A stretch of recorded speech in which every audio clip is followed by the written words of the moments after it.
In this video, I show you how to fix Google not working problem. For fixing this problem, first of all, check that your Google app is up to date or not. For checking, go to Play Store, search for Google app, click on Google, up to date your Google app. Now go to settings, then go to apps, then go to see all apps.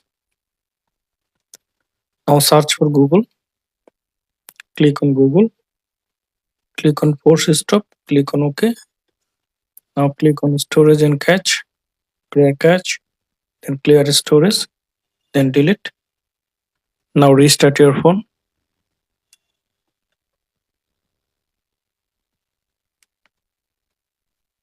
After restart your phone, now open Google app.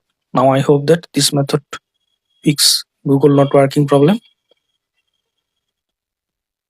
Thanks for watching. Don't forget to subscribe.